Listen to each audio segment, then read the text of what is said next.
हाँ जी, नमस्कार, स्वागत और अभिनंदन आप सभी का। आशा उम्मीद है आप सब मस्त हैं और अपनी तैयारी में व्यस्त हैं। आइए शुरू करते हैं आज का हमारा सेशन।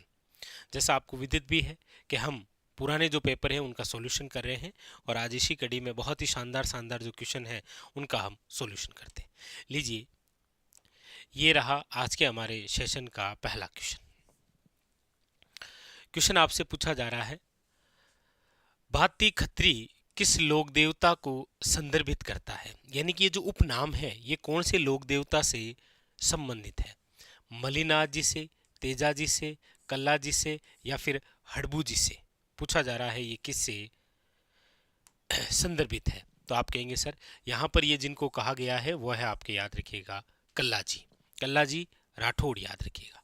आप कहेंगे सर कल्ला जी राठौड़ वही हैं जिनको चार हाथों वाले देवता कहते हैं। आप चार हाथों वाले देवता, और चार हाथों वाले देवता की संज्ञा इनको जिसके द्वारा दी गई है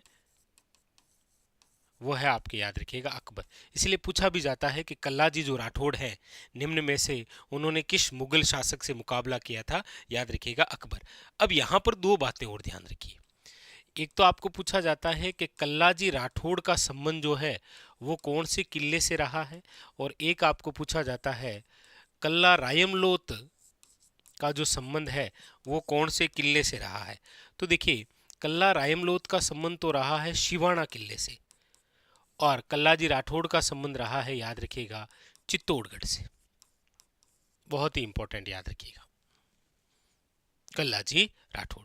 कल्लाजी राठौड़ की छतरी भी बनी हुई है आपके कहां पर? याद रखिएगा, चित्तौड़गढ़ के अंदर। लेकिन एक बात और याद रखिएगा, दक्षिणी राजस्थान में, दक्षिणी राजस्थान में कल्लाजी राठौड़ की जो आराधना है वो की जाती है आपके भूत पिशाच इलाज के रूप में।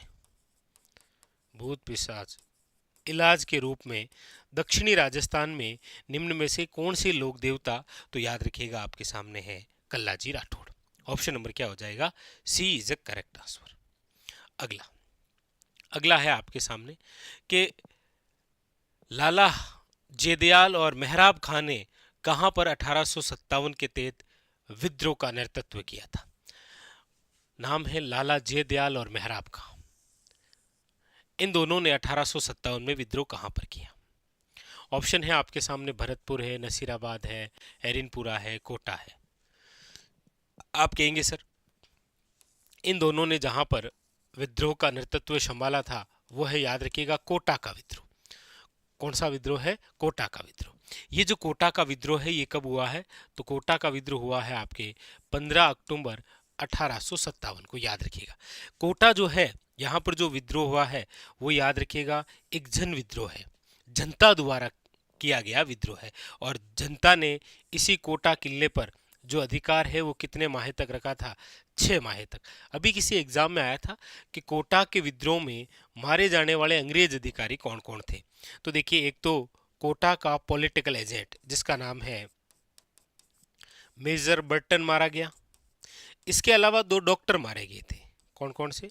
एक तो याद रखिएगा डॉक्टर शेविट कोटम, और एक याद रखिएगा डॉक्टर शेडलर, ये भी मारे गए। इसके अलावा याद रखिएगा बर्टन के दो पुत्र भी मारे गए थे। कौन कौन से? फ्रैंक व ऑर्थर। और मेजर बर्टन का जो शव है वही आपके कोटा शहर में घुमाया गया था, याद रखिएगा। एक तो यह आता है कि राजस्थान के अंदर 1857 क्रांति के तहत किस अंग्रेज अधिकारी का शव कोटा शहर में घुमाया गया? Major Burton. और किसका शव जो है वो आवा किले के बाहर लटका दिया गया? तो याद रखिएगा, आवा किले के बाहर जिनको लटकाया वो है आपके मेघ मोशन।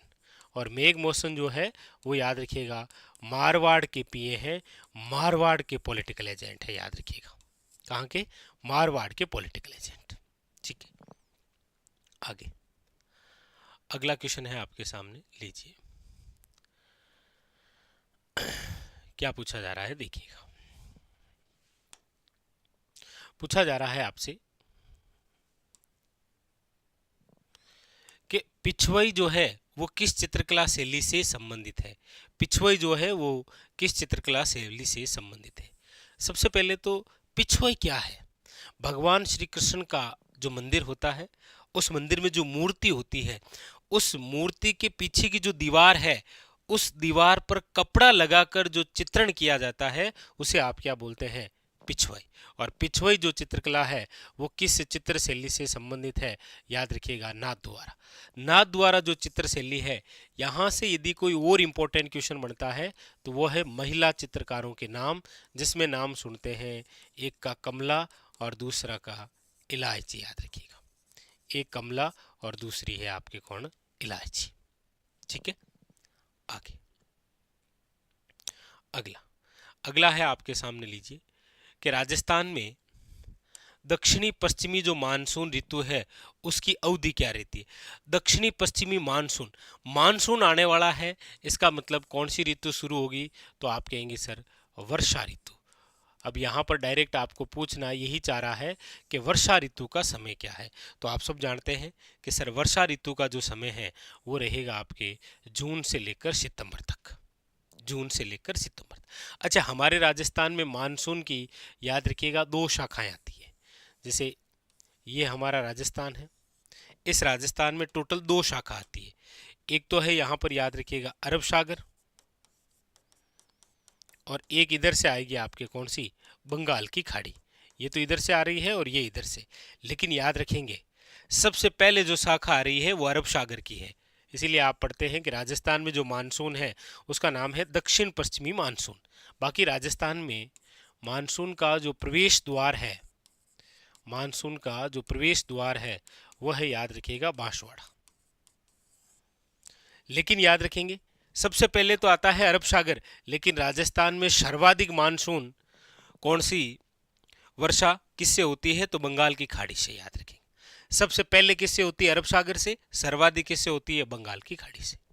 ठीक है, आगे अगला है राजस्थान राज्य का प्रसिद्ध संत धन्ना भगत है वे कठे रहा? आशपुर कहा, देवली कहा, धुवन कहा, घाघरोन कहा। राजस्थान रा प्रसिद्ध संत है धन्ना भगत। धन्ना भगत, संत धन्ना जी आप सुनते हैं कि राजस्थान में भक्ति आंदोलन की अलग जगाने वाले व्यक्ति हैं, संत हैं।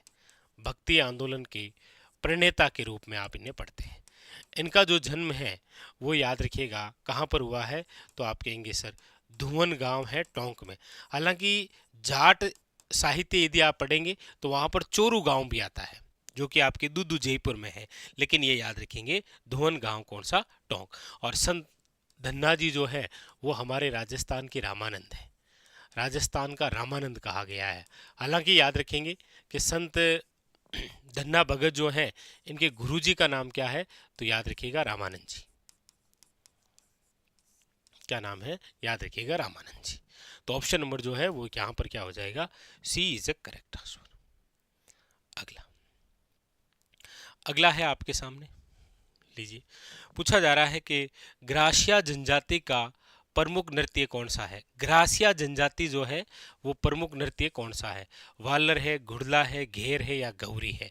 तो आप कहेंगे सर ग्रासिया जनजाति की बात करते हैं तो इनका जो घूमर है वो है वालर नृत्य। कौन सा है? वालर। लेकिन आप इस वालर नृत्य से रिलेटेड 4 बातें याद रखेंगे। कौन कौन सी? सबसे पहले तो याद रखेंगे ये जो वालर नृत्य है ये मेल और फीमेल दोनों मिलकर करते हैं, यानी कि महिला और पुरुष। ठीक है। दूसरी बात, बिना वाद्य यंत्र का है, इसमें किसी प्रकार से कोई वाद्य यंत्र का प्रयोग नहीं होता है, बिना वाद्य यंत्र का है, याद रखेंगे। ठीक है। तीसरी बात, सबसे धीमी गति से किया जाने वाला नृत्य है, सबसे धीमी गति से किया जाने वाला नृत्य है। और चौथी बात, वालर नृत्य का संबंध कौन सी जनजाति से है? याद रखेंगे ग्रासिया। ठीक है। तो ऑप्शन नंबर क्या है? ए इज ए करेक्ट आंसर। आगे आगे है आपके सामने, लीजिए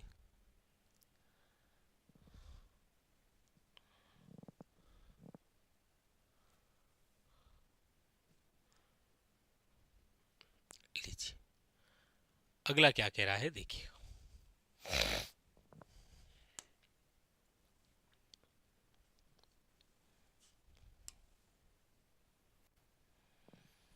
क्वेश्चन है भीलवाड़ा क्षेत्रीय बोली है, यानी कि जो भीलवाड़ा है इस भीलवाड़ा क्षेत्रीय बोली कौन सी है?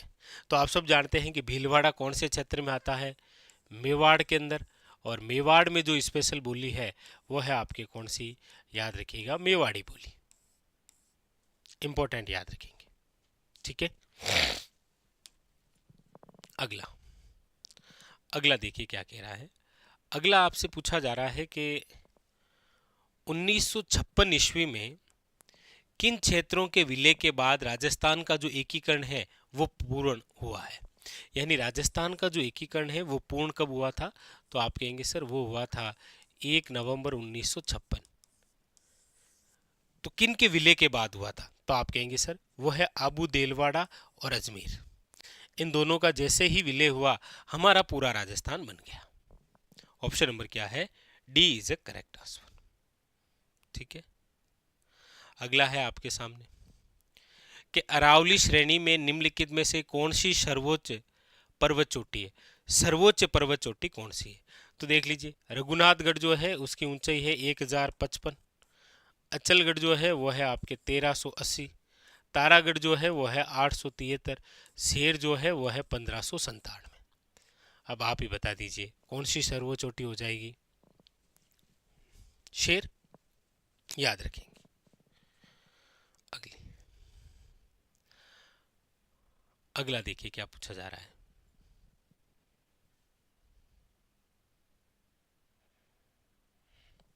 अगला है आपके सामने कि अमर सागर खाली जगह जिले में स्थित है।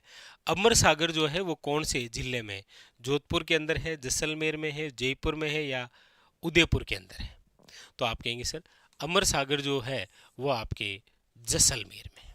कहाँ पर है, याद रखिएगा जैसलमेर। एक जैसलमेर के अंदर आप याद रखेंगे पूछा जाता है जेठ सागर। देखो जेठ सागर जैसलमेर में है, लेकिन जेठ सागर की यदि आप बात करेंगे ना, जेठ सागर ये बूंदी में है। ये थोड़ा सा ध्यान रखना है ना, पूछा गया क्वेश्चन। अगला अगला है आपके सामने, देखिए क्या पूछा जा रहा है।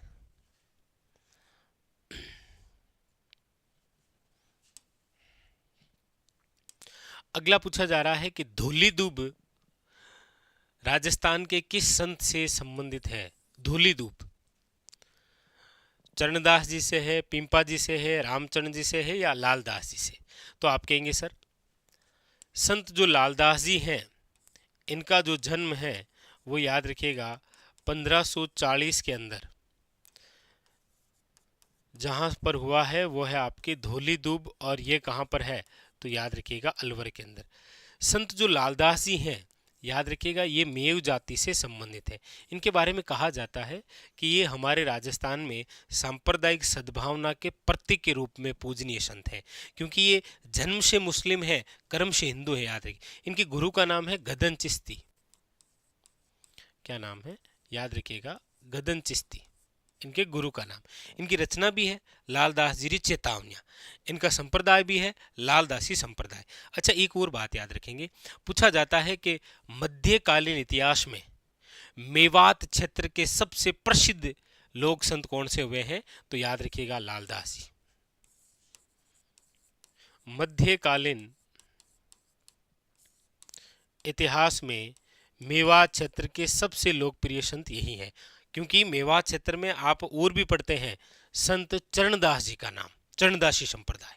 लेकिन ये पूछ लिया जाए कि मध्यकालीन इतिहास में सबसे लोकप्रिय मेवात क्षेत्र में कौन हुए हैं, तो याद रखिएगा संत लालदास जी, ठीक है।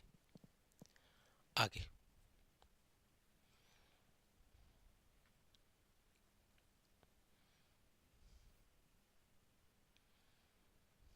अगला अगला क्वेश्चन है आपके सामने, लीजिए क्या पूछा जा रहा है। देखिए अगला पूछा जा रहा है आपसे कि आहड़ के वराह मंदिर का जो निर्माण है वो किसने करवाया। आहड़ का जो वराह मंदिर है, देखिए वराह मंदिर की यदि हम चर्चा करें तो ये बने हुए हैं दो हमारे राजस्थान में। एक तो जो यहां पर पूछा गया है वो तो बना हुआ है आहड़ में, और एक जो वराह मंदिर है वो बना हुआ है पुष्कर में। तो आहड़ के अंदर जो बना हुआ है वो तो बनाया है किसने, याद रखिएगा अलट ने, और पुष्कर के अंदर जो है वो किसने बनाया है? तो याद रखिएगा अरुणाराज या अन्ना जी ने या आना जी ने। दोनों प्रकार के क्वेश्चन बड़े इंपॉर्टेंट है, याद रखेंगे। ठीक है, तो यहां पर हो जाएगा option number C is a correct answer. अगला अगला है आपके सामने, लीजिए। ये बड़ा अच्छा और शानदार सा क्वेश्चन दिया। पूछा है कि 2011 की जनगणना के अनुसार कौन सा जिला द्वितीय सर्वाधिक शहरिया जनसंख्या वाला है। यहां पर डायरेक्ट नहीं पूछा है कि शहरिया जनसंख्या वाला सर्वाधिक जिला कौन सा है, क्योंकि आप सब जानते हैं कि शहरिया जनजाति सर्वाधिक जहां है वो जिला एक नंबर पर 12 है। 12 की दो तहसीलें भी आप पढ़ते हैं, एक किशनगंज है और एक आप पढ़ते हैं कौन सी, शाहबाद। लेकिन यहाँ 2 नंबर पूछा है और 2 नंबर है, याद रखिएगा, कोटा। सर्वाधिक शहरिया जनजाति पूछे तो आपके 12 जिले में है, किशनगढ़ और शाहबाद। लेकिन दूसरा स्थान पूछा और दूसरा स्थान कौन सा है, याद रखिएगा कोटा का। ठीक है, अगला एक और अच्छी बात याद रखिए, शहरिया जनजाति का जो कुंभ है ना, वो है, याद रखिएगा,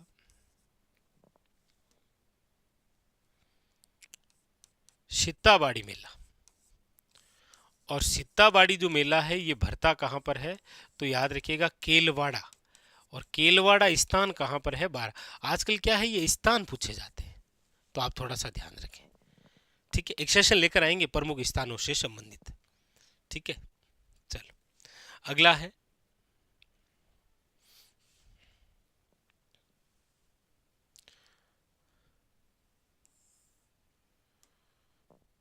अगला पूछा जा रहा है कि तिमणिया नामक जो आभूषण है ये शरीर के किस अंग पर पहना जाता है, बताइए।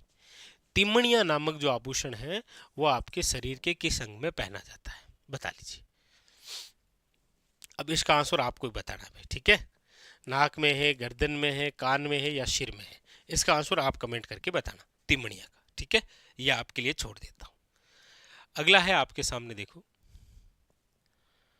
कि शिकार लोक नृत्य किस जनजाति से संबंधित है। शिकार, एक आप शिकार पढ़ते हैं, एक शिकारी पढ़ते हैं, और दोनों में ही कई बार नाम ऊपर नीचे पढ़ लेते हैं, क्योंकि एक जो नृत्य है वो तो भीलों का है और एक शहरिया का है।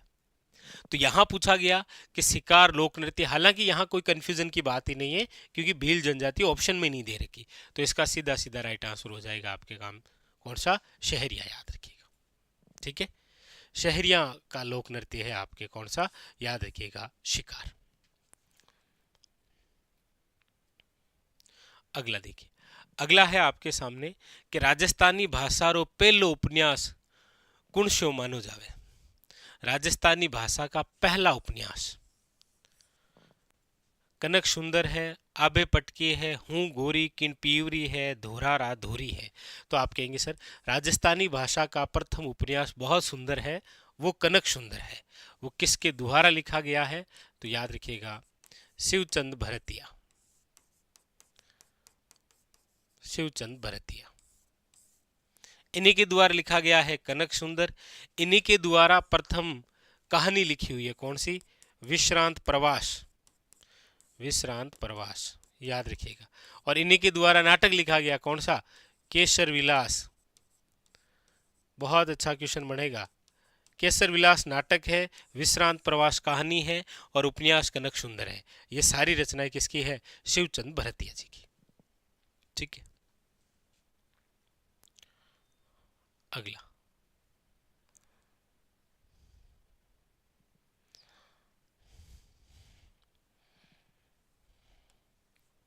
अगला देखिए क्या कह रहा है।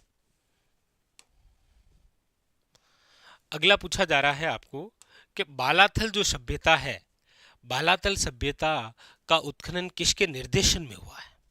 देखिए सबसे पहले तो ये बालाथल जो सभ्यता है वो है कहाँ पर, तो आप कहेंगे सर ये है आपके वल्लभनगर उदयपुर, स्थान पूछा जा सकता है। दूसरा कौन सी नदी के किनारे है, तो आप कहेंगे सर बेड़च नदी के किनारे, याद रखिएगा बेड़च नदी के किनारे। और यहाँ पर उत्खनन पूछा गया है ना, तो उत्खनन का कार्य 1962 से लेकर 63 के मध्य हुआ था, और करने वाले थे वीएन मिश्र, वीरेंद्र नाथ मिश्र। वीएन मिश्र का मतलब वीरेंद्र नाथ मिश्र। ठीक है, और चलिए फिर चलते हैं हमारे अंतिम क्वेश्चन की ओर। क्वेश्चन नंबर है 30 आपके सामने। पूछा जा रहा है आपसे कि जयपुर फुट जो है के जनक कौन थे। जयपुर फुट के जनक कौन थे? तो आप कहेंगे सर जयपुर फुट पूछा जाता है या फिर कई बार ऐसे पूछ लिया जाता है कि निम्न में से कृत्रिम पेड़ के जनक किसे कहा गया है। तो आप कहेंगे सर ये कहा गया है डॉक्टर पी.के. शेट्टी को, प्रमोद कर्ण शेट्टी जी को। ऑप्शन नंबर क्या है? ए इज ए करेक्ट आंसर। ठीक है जी, चलिए तो ये था आज का हमारा सेशन। बाकी के जो क्वेश्चन है वो हम करेंगे अगले सेशन में सोल्व। तब तक के लिए धन्यवाद।